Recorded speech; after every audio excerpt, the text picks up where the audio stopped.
جو گھر سے وضو کر کے نکلا اور مسجد کو چلا اسے کہو وہ میری زیارت کو آ رہا ہے، میں خود استقبال کروں گا۔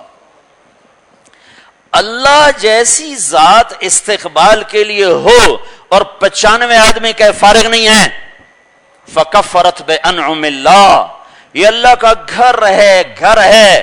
ہارون رشید نے اپنی بیوی سے کہا، ہارون رشید اگر تو نے آج رات میرے ملک میں گزاری تو میں 3 طلاق۔ پھر سر پکڑ کے بیٹھ گیا، اب کیا ہوگا؟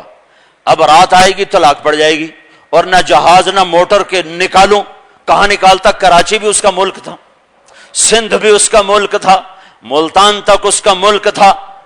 تو اس نے سارے علماء اکٹھے کیے کہ مجھے بتاؤ اب کیا ہوگا؟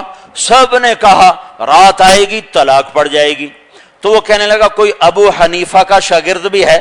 کہ ایک ہے ابو یوسف، کا اس کو بلاؤ۔ ابو یوسف کو بلایا گیا، وہ ان سے مسئلہ پوچھا گیا کہ میں نے اپنی بیوی کو یہ کہا ہے رات میرے ملک میں گزاری تو 3 طلاق، کوئی جان بچ سکتی ہے؟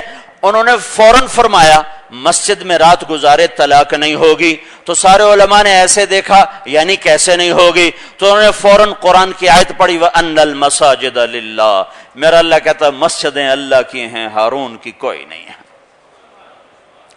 تو ہارون رشید نے اسی وقت ان کے چیف جسٹس کے آرڈر نکالے کہ آج کے بعد یہ ساری اسلامی سلطنت کے چیف جسٹس 17 برس اس عہدے کو سنبھالا، اور ایک پالکی منگوائی کہ ان کو پالکی پہ بٹھا کے ان کے گھر پہنچاؤ۔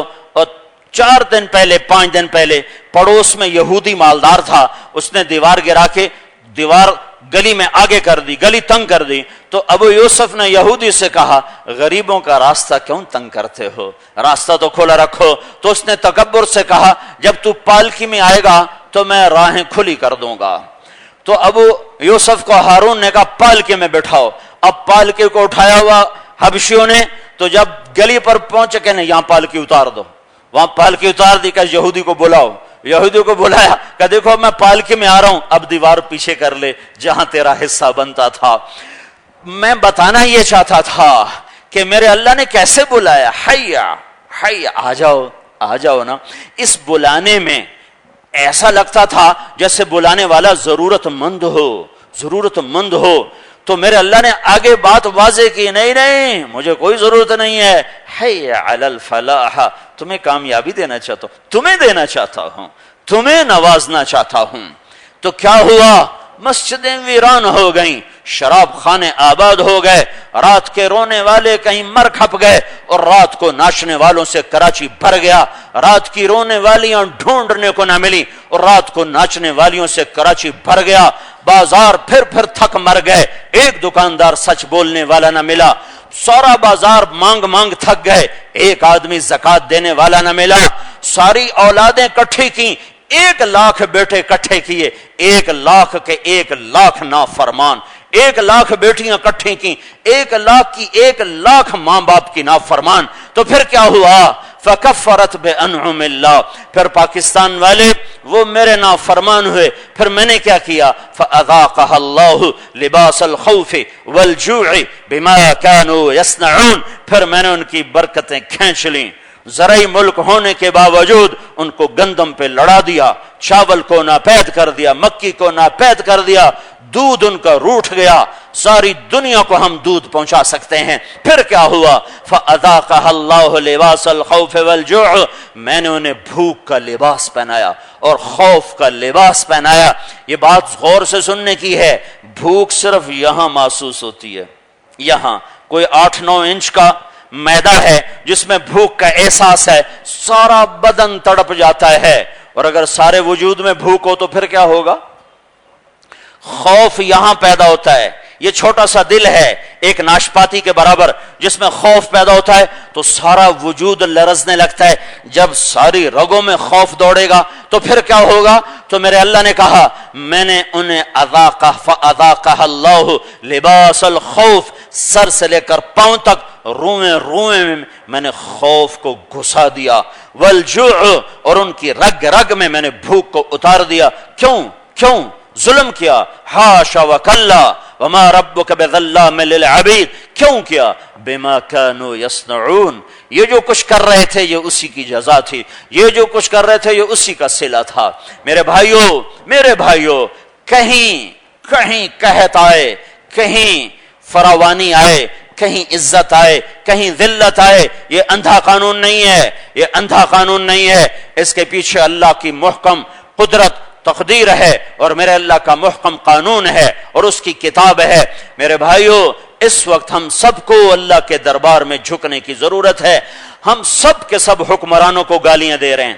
حکمران کتنے ہوں گے؟ ساری فوج، ساری پولیس، سارے سیاسی، یہ ایم پی اے، ایم این اے، اور سارے صدر وزیر ملا کر، پھر ساری بیوروکریسی ملا کر، یہ سارا کتنا مجمع ہوگا؟ یہ 10-12 لاکھ سے زیادہ نہیں ہے۔ 15 لاکھ لگا لو، 15 لاکھ، 5-6 لاکھ فوج ہوگی، اتنی پولیس ہوگی، باقی اوپر والے ملاؤ، میں چھلانگ لگا کے کہہ رہا ہوں 15 لاکھ۔ فرض کرو 15 لاکھ سارے کرپٹ، سارے راشی، سارے شرابی، سارے زانی، لیکن باقی عوام کراچی کی ساری نیک، سارے پرہیزگار، تو میرے رب کا یہ قانون کبھی نہیں ہے کہ چند لوگوں کی برائی کی وجہ سے اللہ سب کے اوپر رندہ پھیر دے، وہ بھی برے ہوئے میں بھی برا ہو گیا، خباثت غالب آ گئی، عوام بھی برے ہو گئے، میں حکمران کو کیا برا کہوں؟ ہمارا تو ریڑھی والا ریڑھی پہ بیٹھ کے گانے سنتا ہے، قرآن نہیں سنتا ہے۔ میں وزیر کو برا کیا کہوں؟ ہمارا مزدور اپنی بساط کے مطابق ظلم بھی کرتا ہے، خیانت بھی کرتا ہے، ہیرا پھیری بھی کرتا ہے۔ تو ہم سب مجرم ہیں، ہم سب مجرم ہیں، صرف حکومت نہیں، صرف فوج نہیں، صرف پولیس نہیں، میں بھی مجرم ہوں، آپ بھی مجرم ہیں، اکثریت نافرمانوں کی ہے، تب یہ چکی چل رہی ہے۔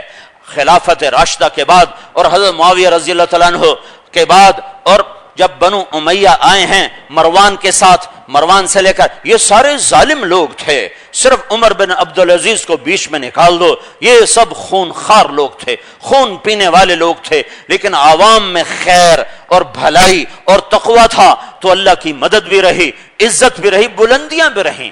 عبد الملک بن مروان مرا، اس کا منہ فٹ کیا گیا قبلے کی طرف، لال سرخ رنگ تھا، عمر بن عبدالعزیز نے کفن کھولا تو اس کا منہ قبلے سے پھر چکا تھا اور رنگ کالا سیاہ ہو چکا تھا۔ ولید مرا، وہ سامنے رنگ کا تھا، جب اس کا کفن کھولا عمر بن عبدالعزیز نے تو اس کا چہرہ قبلے سے ہٹ چکا تھا اور رنگ کالا سیاہ پڑ چکا تھا۔ سلیمان مرا اور اس کو قبر میں اتارنے لگے، اس سے پہلے اس کا جسم ہلنے لگا تو اس کے بیٹوں نے کہا ہمارا باپ زندہ ہے۔ عمر بن عبدالعزیز نے کہا زندہ نہیں ہے، عذاب جلدی شروع ہو گیا ہے، بل عجل اللہ بالعقوبہ، عذاب جلدی شروع ہو چکا ہے، محمد بن قاسم کا قاتل ایسے تو نہیں چھوڑ دیا جائے گا۔ کہا اللہ نے عذاب جلدی شروع کر دیا، واروہ، جلدی چھپاؤ، اور قبر میں اترے، اور سلیمان بنو امیہ کا سب سے حسین خلیفہ تھا، اس کے کفن کو کھولا تو اس کا چہرہ قبلے سے ہٹ چکا تھا اور رنگ اس کا کالا سیاہ پڑ چکا تھا۔ یہ تو اللہ نے دکھایا، اوپر نیچے عبد الملک باپ ہے، ولید بیٹا ہے، سلیمان بیٹا ہے، باپ دو بیٹے، باپ دو بھائی، اوپر نیچے حکمران ہیں، اور ان کی مدت خلافت کوئی 30 برس سے زیادہ بن جاتی ہے، اور یہ مرتے ہیں اور ان کے چہرے قبلے سے پھر جاتے ہیں۔ بڑے بڑے زانی کا چہرہ قبلے سے نہیں پھرتا، ان کے کیسے پھر گئے؟ حکمران ایسے اور ادھر ہے کہ اللہ کا نام زندہ ہو رہا ہے، اور سارے عالم میں، یورپ میں داخل ہو رہا ہے اسلام، افریقہ میں داخل ہو رہا ہے اسلام، اور ایشیا میں داخل ہو رہا ہے اسلام، اور اللہ کی مدد کی چھاؤں ہے اور سایہ ہے، اور چاروں طرف سے دنیا سمٹ کر اسلام میں آ رہی ہے کہ عوام نیک تھے، عوام میں تقوی تھا، صرف حکمران طبقہ بگڑا تھا، لوگ نیک تھے،